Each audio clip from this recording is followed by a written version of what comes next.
So at this point, you're like, I've exhausted all my options. I'm not going to overextend myself. So, no contact. But here's the thing. A lot of these, PUA guys or like different coaches, they'll say, I'm gonna implement no contact, almost as if it's like a technique. It's not a technique, guys. Like, this is what you do when you've exhausted all other options and you're like, you know what? I'm done. Like, there's nothing more for me to do, and the juice, quite frankly, isn't worth the squeeze. So I'm gonna move on and find a better, even badder chick. So the mindset shift here is that it's like, it's no going back. This is not like some sort of manipulation or anything like that. You've tried to come to terms on the deal and you guys could not make the deal. So it's like, you know what? I'm just gonna walk away from the table. Hello world, Prince here, and welcome to my channel, Gentlemen and Scholars, where we discuss dating, style, personal development, and so much more. All right, so if you're new to the channel, definitely consider taking a look around, liking and subscribing. As you know, it helps with the algorithm, it helps the channel to grow, and really does work to facilitate that strong, tight-knit community. All right, so for today's topic, we're gonna be going over the concept of no contact.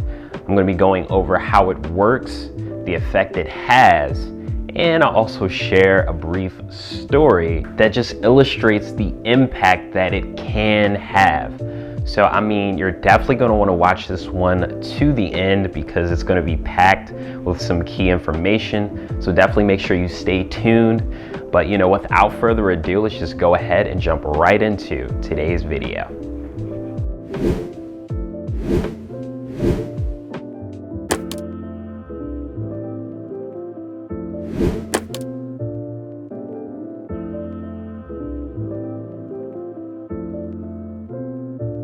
All right, so I figured I'd start out on this one by defining the concept of no contact. So essentially what this means is that you made a strong effort to, attract a woman or demonstrate your interest, but it's just not being reciprocated. So at this point, you're like, I've exhausted all my options. I'm not going to overextend myself. So, no contact. But here's the thing. A lot of these, PUA guys or like different coaches, they'll say, I'm gonna implement no contact, almost as if it's like a technique.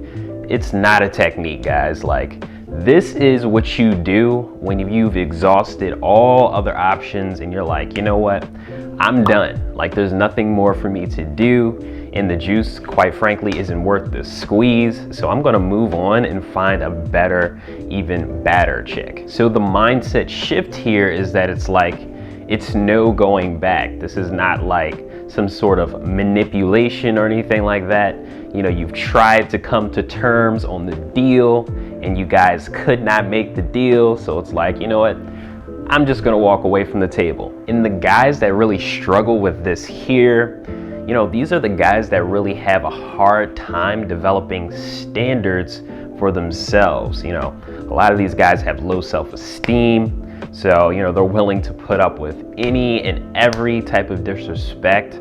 And, there's no real line that's in the sand to say, hey, if you cross this, then I'm walking away, no questions asked. So it's really important for all of you guys to develop that line for yourself.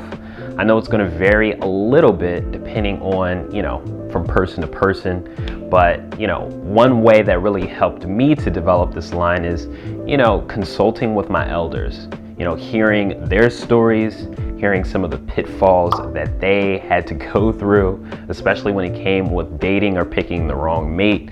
This will help you to sort of develop that line because you know what happens when those lines are not set in the sand. And of course, the stuff that I talk about on this channel is from experience. So, you'll get to see a lot of those things that, happens when you don't have certain boundaries in place, what the repercussions are. So if you haven't already, definitely make sure you subscribe for more awesome content. Again, this will help you to delineate between, what you will tolerate and what you won't tolerate. And this is great even outside of dating, to have with friends, family.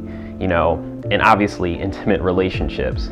Having those boundaries to say, hey, if you don't respect me in this way, then you won't get the gift of having me in your life. Or at the very least, in the case of family, you'll severely limit the time that you'll spend with these people. Bringing things back to no contact, obviously if you develop these lines in the sand and they still violate your boundaries after you pointing these things out, obviously you do have to do no contact.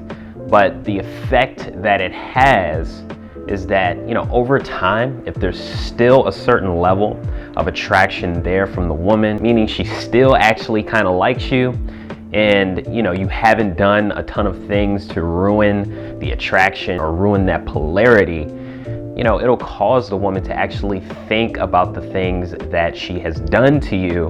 And she might end up thinking like, damn, like that guy was a really good guy, like I really messed that one up. And then she might end up reaching out. Or at least this is how a good girl would interpret that situation.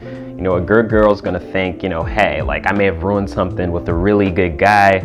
If you were obviously a gentleman and a scholar, you are an awesome guy, so why wouldn't she think this? So in this case, she might find some super random reason to reach back out, like, oh, I forgot my things, or this song came on and it made me think of you. Something just totally random. In this case, I would respectfully make it clear that I wasn't, super excited about the way things ended, and then, invite her to come over to my place. I would not go over her place.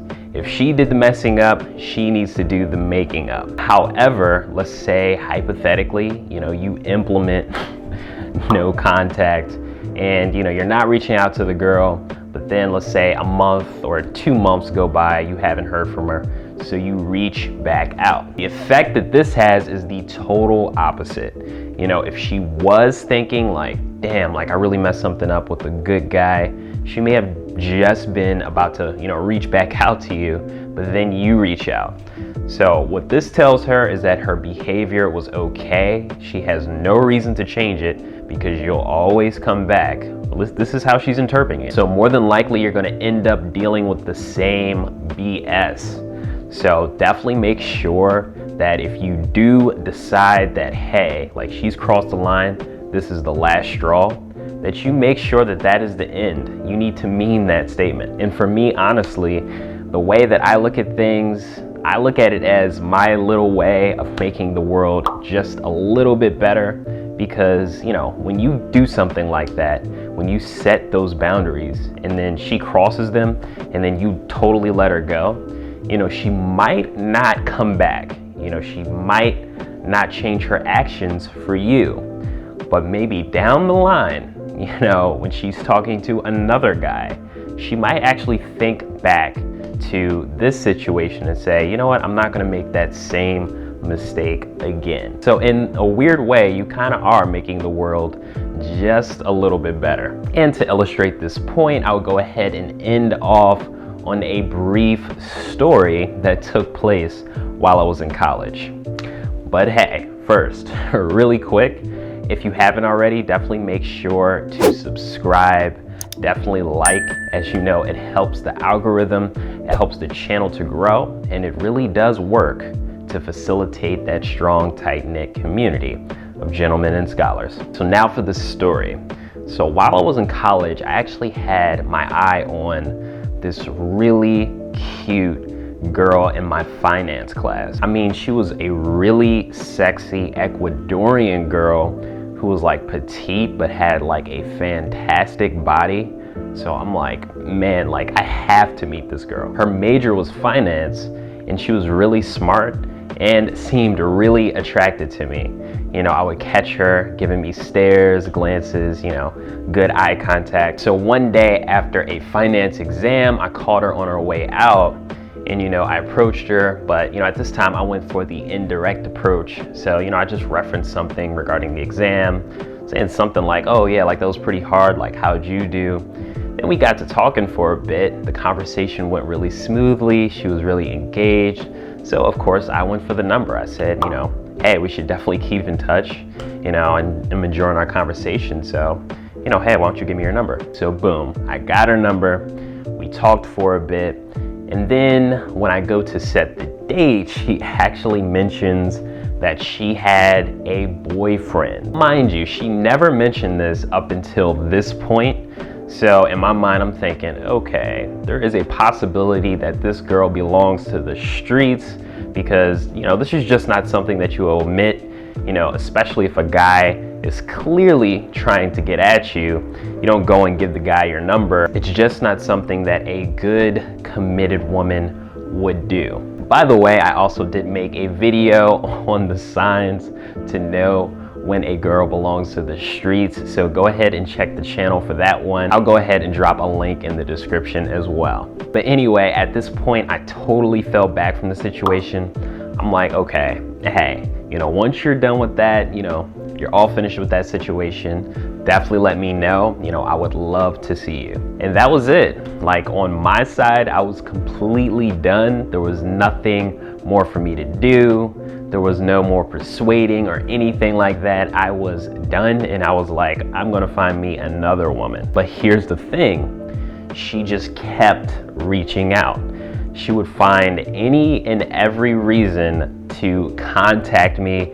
You know, after an exam, she would contact me. Leading up to the exam, you know, hey, I'm having trouble studying. Just constantly contacting me. You know, I'll post something on Snap, she's contacting me. So after a month or two of this, I just told her straight up, I'm like, hey, if we're not gonna be hanging out, there's really no point to keep contacting me. And then she responded, all right, so when are we hanging out? And then she made it really easy.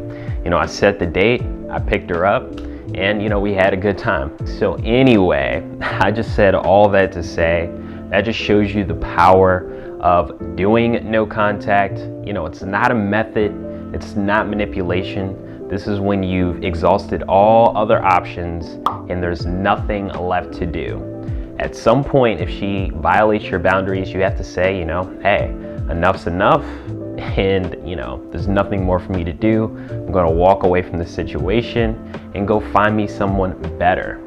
And then oftentimes this will cause the other party to come back. But you know, for me, that's really not the intention of this. So anyway, I hope that this was helpful for you guys. Definitely make sure to like and subscribe if you haven't already to the channel, Gentlemen and Scholars. And you know, definitely let me know down below. You know, have you implemented this in your life? Do you believe that this works for you guys? Definitely let me know down below. Until next time, Gentlemen and Scholars.